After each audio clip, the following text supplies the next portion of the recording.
एकदम अलग प्रोफाइल, दोनों का हालांकि लक्ष्य एक है, अर्ली रिटायरमेंट, लेकिन दोनों की जरूरतें बहुत अलग। आप सुने और देखें और समझें कि जरूरत 10 लाख जोड़ने की हो या फिर 10 करोड़ एक्यूमुलेट करने की, आप छत्तीसगढ़ में रहते हो या फिर स्विट्जरलैंड में। आपके सवाल अगर सही है तो जवाब बी वेल्दी पर जरूर मिलेंगे। पहली प्रोफाइल, 45 साल में रिटायरमेंट, कॉर्पस है 75 लाख, घर का खर्च है 40,000। क्या इस कॉर्पस के साथ अगले 55 साल निकाले जा सकते हैं? सवाल है सुबोध जी का, जो अपनी हेल्थ, पारिवारिक जिम्मेदारी और ऑफिस की सियासत की वजह से काम नहीं करना चाहते हैं। दूसरे शख्स हैं जो 42 पर रिटायर होना चाहते हैं, 10 करोड़ का कॉर्पस जोड़ना चाहते हैं रिटायरमेंट तक और 2 लाख का पैसिव इनकम जनरेट करना चाहते हैं।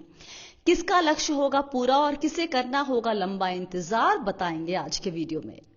और आज सवालों के जवाब देने के लिए मेरे साथ है रुपए विथ ऋषभ इन्वेस्टमेंट सर्विसेज के फाउंडर ऋषभ देसाई। और इनसे सवाल करने के पहले आपको हम बता दें कि बी वेल्दी और स्वाति कुमारी यानी कि मैं, हम सब सेबी रजिस्टर्ड एडवाइजर नहीं हैं।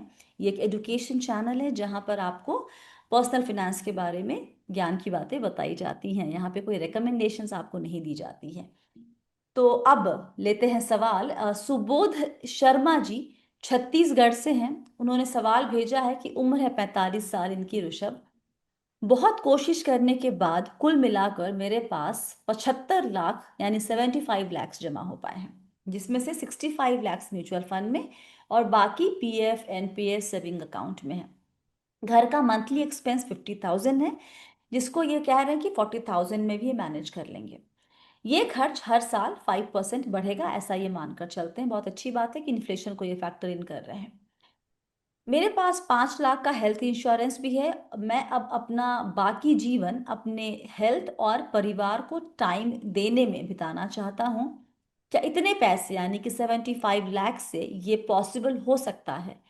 मेरा इन्वेस्टमेंट अग्रेसिव तरह का है। पिछले 11 साल में XIRR 30 से 18% के बीच का है और लाइफ एक्सपेक्टेंसी अगर 100 का मान के चलूं परिवार के इतिहास के आधार पर, तो 55 वर्ष के लिए क्या ये 75 लैक्स 40,000 जिसमें 5% का इंक्रीमेंट होगा हर साल, ये हो पाएगा या नहीं, बताएं। Swati ji, to be very honest with you, देखिए आई डोंट अंडरस्टैंड लोग क्यों इतना जल्दी रिटायर कर रहे हैं, वो भी इतने छोटे अमाउंट के साथ। आई एम रियली बताऊं बताऊं सरप्राइज्ड। मैं बताती हूँ। एब्सोल्युटली। मैंने इनसे पूछा था और I don't think he is comfortable detail में शेयर करने में, लेकिन इनके पास जेन्युइन रीजन है। हेल्थ की ओके। इशू है और ये जहाँ रहते हैं, जो जगह का नाम इन्होंने बताया है, वो बहुत ही इंटीरियर में है। जहाँ काम करते हैं इनकी, आई थिंक ये पेरोल पर नहीं है, कॉन्ट्रैक्ट के बेसिस पर है। इनके पेरेंट्स की तबीयत बहुत खराब रहती है, जिनको दोनों ही माँ और पिताजी दोनों की। तो ऑफिस का माहौल, अपनी तबीयत और पेरेंट्स की तबीयत, और ऑफिस और घर बहुत दूर है, तो वो पूरा दिन में एक अच्छा खासा चंक आपका जाने और आने में निकल जाता है। तो जब मैंने इनसे पूछा तो इन्होंने बताई डिटेल में कि दिक्कत क्या क्या है। लिखा नहीं था हालांकि इसमें। तो यही सवाल था कि इतनी जल्दी क्यों रिटायर होना चाहते हैं। तो ये जेन्युइन रीजन है इनके पास कि मैं इसलिए अब और काम नहीं करना चाहता। ओके। सो मैं let me come to the practicality और कैलकुलेशन पे मैं आ जाता हूँ। मैं स्वाति जी, जी। देखिए number one, from purely theoretically figures point of view, अगर मैं बहुत केयरफुली वर्ड्स यूज कर रहा हूँ, थियोरेटिकली मैं यूज कर रहा हूँ क्योंकि market dynamics keep on changing from time to time, right. आज आपको 18 से 30% मिल रहा है, दिस कैन कंप्लीटली चेंज जब भी इन द नेक्स्ट 2 3 years और 5 years। देखिए 30% तो हमने 5 साल में देखा है। ओके, इसी 30 टू सस्टेन 30% अब over a long term is not possible. वो ये नॉर्मलाइज होके करीबन डिपेंडिंग ऑन द प्रोडक्ट 18-20% के आसपास आ ही जाएगा, अगर आपने अच्छा खासा चीप वैल्यूएशन में या फिर अच्छा खासा डिप में अगर खरीदा है तो। ओके।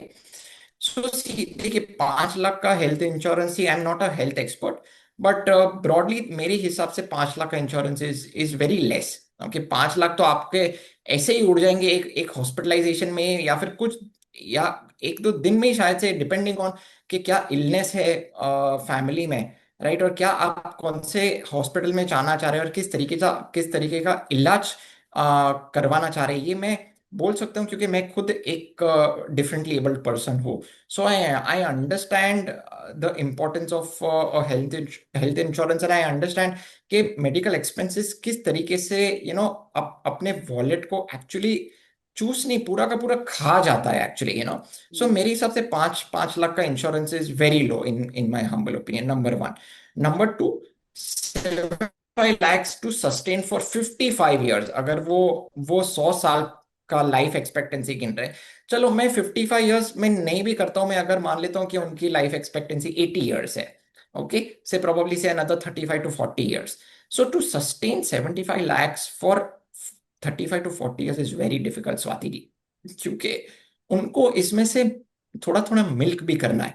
ये 40 50 thousand थोड़ा थोड़ा आप मिल्क भी आप करना चाह रहे हो, और ये जो 40 50 thousand जब आप मिल्क करोगे, ये थियोरेटिकली एक्चुअली मैं जो कैलकुलेशन मैंने किया है that is a pre tax figure. मगर आप जब पोस्ट टैक्स का आप कैलकुलेशन करते हो, राइट, तो काफी हद तक ये रिटर्न्स भी कम हो जाएंगे। सो मान लीजिए कि आपको फॉर एग्जांपल 18% रिटर्न मिल रहा है, which is a pre tax returns on a compounding basis. आप कंफर्टेबली अराउंड 2 2.5% माइनस कर दीजिए, that would be your actual post tax returns what you will get. So मेरे हिसाब से to sustain over 75 lakhs will be very difficult. आप my humble opinion is कि आप ये पैसा इन्वेस्टेड रखिए फॉर द नेक्स्ट 5 years और 6 years, and then maybe after that आप 5 या 6 साल के बाद आप धीरे धीरे मिल्क करना स्टार्ट करिए। और मैं ऐसे नहीं रेकमेंड करता हूं कि आप एक झटके में आप 40 हजार 50 हजार स्टार्ट करिए। पहले you start with 25 30 thousand and you see के आपका रिटर्न्स कैसे आ रहा है आपका, बिकॉज इसमें we don't want his capital to be hit. आपको आपको ध्यान में रखना है कि आपका कैपिटल प्रोटेक्टेड रहे, और आप उतना ही मिल्क करें जो कि आपको प्रॉफिट में से निकल पा रहा हो। आपको कैपिटल बिल्कुल टच नहीं करना है, क्योंकि आप जैसे आप कैपिटल इरोड करना आप स्टार्ट करोगे, तो पैसा कहाँ निकल जाएगा ना पता ही नहीं चलेगा आपको। So my humble opinion is 5 साल के लिए just let this money be invested, number one. Hmm. 5 साल के बाद आप 25 30 thousand का आप SWP स्टार्ट करिए। You see for 1 2 years how it is going, and then आप धीरे धीरे आप SWP स्टेप अप, आप विड्रॉ धीरे धीरे करके आप इंक्रीज कर सकते हो। बट एक झटके में आप विड्रॉ ना करें, this is my humble opinion. देखिए calculation wise easily it should last say around 25 to 30 years, मुझे कोई दिक्कत नहीं आ रही है। हम्म। मगर then the return should also sustain, returns भी आपको 12% and above, post tax returns आपको 12% एंड अबाउ मिलना चाहिए। So my humble suggestion is 5 साल तक आप थोड़ा सा इन्वेस्टेड रखिए, एंड आप स्लो एंड स्टडी आप मिल करना स्टार्ट करिए, एंड देन आप मॉनिटर करिए कि किस तरीके से आपका पोर्टफोलियो जा रहा है, किस तरीके से आपका रिटर्न्स जा रहा है, और किस तरीके से आपका कैपिटल प्रोटेक्ट हो रहा है या नहीं हो रहा है। ओके। ऑलराइट। अगला सवाल है हमारे पास, जिन्होंने भेजा है वो अपना नाम बताना नहीं चाहते हैं। तो लिखा है लेकिन कि रिटायरमेंट प्लानिंग को लेकर सलाह चाहते हैं। अभी ये इंडिया के बाहर है, लेकिन ये इंडिया में वापस आएंगे, रिटायर होना चाहेंगे यहीं पर। शादी हो चुकी है, एक छोटा सा बच्चा है। उसके लिए इंटरनेशनल एजुकेशन का प्लान है, जिसकी जो सालाना कॉस्ट है 4 से 6 लाख के आसपास मानी जा रही है। अभी उम्र है 37 ईयर्स। 42 की एज में रिटायर होना चाहते हैं। तब तक 10 करोड़ फंड जमा करने का टारगेट है। डिटेल उनके पोर्टफोलियो की मैं स्क्रीन पे दिखा रही हूँ, आपके पास ऑलरेडी है ऋषभ। इनका जो प्लान है कि रिटायरमेंट के बाद हर महीने करीब 2 लाख की पैसिव इनकम जनरेट हो। तो डिटेल्स स्क्रीन पर और आपके पास भी। बताएं, क्या ये अगले 5 साल में रिटायर हो सकते हैं? 10 लाख 10 करोड़ जमा हो पाएंगे इनके पास या नहीं हो पाएंगे? और अगर हो भी गया तो क्या 2 लाख जनरेट करना पॉसिबल होगा? स्वाति जी, पहले तो let me come to the calculations itself. या देखिए मैं अज्यूम कर रहा हूँ 9% returns for the next 5 years, क्योंकि समय छोटा है, राइट। सो मैं रिटर्न्स का भी फिगर थोड़ा सा मैं lower conservative. Digit, single digit में कंजर्वेटिव तरीके से मैं ले रहा हूँ मैं। हम्म। देखिए मैं अज्यूम कर रहा हूँ 9% compounded returns over the next 5 years। जो उनका current value of the portfolio है which is around 3 crores, plus जो 6 लाख की कंजर्वेटिव साइड पे जो एसआईपी कर कर सकते हैं, ऑल्दो आई नो कि he can do 10 lakh, but एक कंजर्वेटिव फिगर ले रहा हूं मैं at this point of time, क्योंकि उन्होंने ऑलरेडी मेंशन किया हुआ है कि अगर वो जॉब चेंज करेंगे, कुछ प्लस माइनस होगा, तो 6 लाख तो मिनिमम वो कर सकेंगे comfortably. Hmm. So 3 crores portfolio value plus 6 lakhs at 9% compounding returns over the period of 5 years will give him around 9 crores 17 lakhs pre-tax figure. Okay, 9 crore 70 lakh वो इकट्ठा कर पा रहे. बट अभी अगर वो 10 lakhs कंटिन्यू रखते हैं एसआईपी, तो वो आसानी से करीबन 12 करोड़ 21 लाख इकट्ठा कर पा रहे. This is again pre tax. So अगर मैं 10 लाख पकड़ के चलता हूं, मैं अगर वो एसआईपी कर पा रहे ओवर द नेक्स्ट 5 years, तो कंफर्टेबली वो पोस्ट टैक्स 10 करोड़ तो पोर्टफोलियो उनका बन ही जाएगा, क्योंकि प्री टैक्स में 12 करोड़ 21 लाख को इकट्ठा कर पा रहे.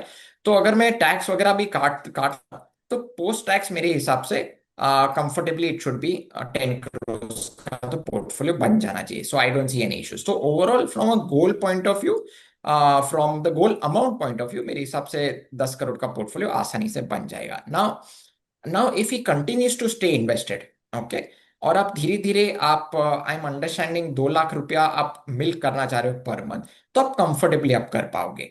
Now provided if he stage invested for little longer, तो ये जो 9% का जो कंजर्वेटिव रिटर्न जो मैंने बताया है, वो कंफर्टेबली इक्विटी में 12% तो हो जाएगा ओवर अ पीरियड ऑफ से 7 8 और 10 years, राइट. हम्म। सो मेरे हिसाब से 2 lakh rupees should be very much comfortable for him to draw on a monthly basis, provided the returns will be anywhere between 10 to 12%. So ये ध्यान में रखना है कि जो returns का जो range है, right, it should be anywhere between 10 to 12%. But overall I feel के comfortably वो 2 लाख रुपया redeem कर पाएंगे per month, Swati ji. All right. हालांकि पोर्टफोलियो का तो कुछ डिटेल दिया नहीं है इन्होंने, और इनके साथ इन्होंने ये भी लिखा था कि इनके पास एक घर भी है जो इन्वेस्ट कर रहे हैं, मतलब जो सिर्फ इन्वेस्टमेंट पर्पस से है। उसकी वैल्यू करीब 1.3 या 1.4 करोड़ के आसपास भी चल रही है। तो इनके पास सिर्फ इन्वेस्टमेंट से जो आपने कहा कि 10 करोड़ हो जाएंगे, इसके अलावा बाकी चीज़ें भी हैं जिससे ये कंफर्टेबल रिटायर हो सकते हैं अगर होना चाहेंगे तो अगले 5 साल में। Very nice. तो एक शख्स है जो 75 लाख जोड़ना जिनके पास है, वो भी रिटायर होना चाहते हैं, और एक शख्स है जो अभी 37 साल के हैं, उनको 10 करोड़ जोड़ना है अगले 5 साल में, वो भी रिटायर होना चाहते हैं। एक को इंतजार करना पड़ेगा, और दूसरे के लिए आई थिंक वो रास्ता अभी आसान दिख रहा है रिटायरमेंट का। Thank you so much Rishabh जवाब देने के लिए। और फिलहाल के लिए इस वीडियो में इतना ही। आपके सवाल, आपकी उलझने, उनका हम इंतज़ार करते हैं, स्वागत करते हैं। कहाँ भेजेंगे आप हमें? व्हाट्सएप नंबर और ईमेल आईडी आपकी स्क्रीन पर भी है, डिस्क्रिप्शन बॉक्स में भी है, पिंड कमेंट में भी डाल देंगे अगर आपको चाहिए तो। जाने के पहले कमेंट में ऋषभ को हाय एंड थैंक्स दोनों बोलना ना भूलें। और याद रखिए, आप हैं मेरे यानी स्वाति के साथ, और हम सब हैं बहुत ही सावधानी और समझदारी के साथ अमीर बनने के सफ़र पर। वक्त देने के लिए बहुत बहुत शुक्रिया। आप सभी को बहुत सारा प्यार और दुलार। Stay blessed, healthy, and be wealthy.